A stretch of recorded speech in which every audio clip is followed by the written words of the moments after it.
These are the world's last surviving Stone Age tribe. Suri tribe. Members of the Suri tribe are found in some areas of Ethiopia and South Sudan in southwest Ethiopia. They have three groups: Tomago, Chai and Bailey, with a total population of 34,000. Their traditional belief system revolves around a sky deity known as Tumu. A person called Kamoru works as a mediator between the tribe members and the deity. Suri tribe in Ethiopia prefer to live in remote semi-arid plains, foothills and valleys. They interact with other people and have enmity with groups found in their neighborhood in Sudan who attack Ethiopian lands. These rivalries have turned into a serious issue as rivals have purchased automatic weapons from rebels of the Sudanese civil conflict. Suris are proud of their distinct cultural practices, such as women removing their lower teeth for becoming beautiful, for getting married, piercing their lower lips and inserting a clay plate. North Sentinelese. The Aboriginals of Andaman and Nicobar residing on North Sentinel Island are one-of-a-kind tribe. They are pre-Neolithic people who've been residing on the island for more than 55,000 years according to scientists, and are segregated from the rest of the world. During the late 1960s, attempts were made to contact them but failed due to their hostile behavior. Ultimately, government discontinued the efforts in the mid-1990s. A buffer zone of 5 kilometers has been established around the island for protecting the tribe from diseases likely to be spread due to contact with the modern world and to ensure their sovereignty.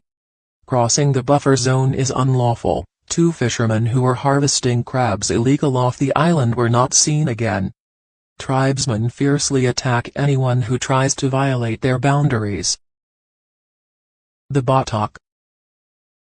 Batak living in northeastern Palawan, a big island in the southwest, is one of 140 indigenous groups inhabiting the Philippines. Throughout known history, Batak has been living in river valleys along the coastline of Puerto Princesa City. As per census data, there are about 450 Batak remaining. They are petite, having dark skin and curly afro-textured hair. Researchers are not sure whether they belong to another tribe known as Ada or if they have originated from different groups belonging to Indonesia or the Andaman Islands. Their lifestyle is hunting and gathering. They grow plants from seeds and adopt a slash-and-burn farming method. They also trade with the maritime people of the Sulu region in forest and natural goods. In return, they get manufactured items. Batak men often perform different jobs for other people, such as harvesting and substance clearance. It seems they have started living a settled life in small villages.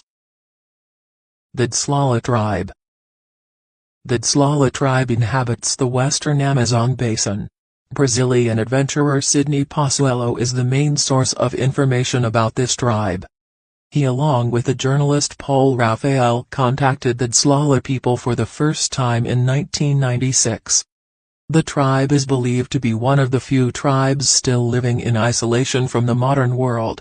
However, they experienced few violent interactions with the neighboring communities. The main tribe is limited to a population of about 150 members, whereas an offshoot has approximately 24 people. The split in the tribe was caused when some members favored establishing contacts with the nearby settlement, whereas the majority opposed the proposal. They hunt and fight with clubs and at times also use poison darts. They reside in communal huts called malakas and work for 5 hours a day.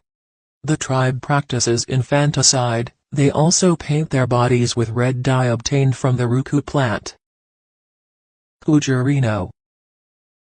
Kujarino is also known as the Namol. This nomadic indigenous tribe is found in the most remote part of the Amazon rainforest, and they're basically hunter-gatherers. They speak a dialect of the Peru language and are mostly concentrated in the Manu National Park in Peru's Madre de Dios region.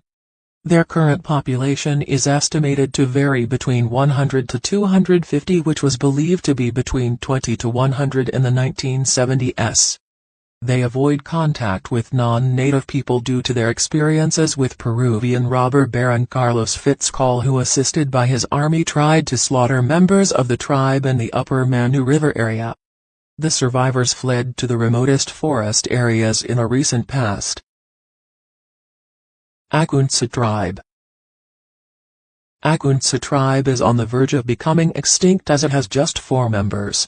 They live in Rondônia in Brazil and speak a peculiar Akuntsa language. In the 1980s, Brazilian cattle ranchers committed a massacre and almost completely eliminated the tribe. This atrocity was committed as the ranchers believed if approached through official channels, the forest would be declared as a reserve part for indigenous people and would not be available to cattle ranchers and loggers. Remnants of the tribe are hunter-gatherers and augment their food requirements with some agriculture. In the late 1990s. Sembu tribe. Sembu tribe is found in the central highlands of Papua New Guinea in the early 1930s. Australian explorers gave this name to the tribe as they heard this word from the locals. It's a form of pleasant surprise in the common language. They live in the rugged mountains terrain of Chimbu province. They live in small settlements having oval houses with low thatched roofs, flattened reed-woven walls and dirt floors. All men live in community halls whereas women and children reside in one place recently. Some men and women have started living together. Pigs are their most valuable assets and are used as exchange items in demise rituals, marriage ceremonies and for gratitude to women for giving birth to children. Hundreds of thousands of pigs are slaughtered, cooked and distributed between tribes for maintaining relationships.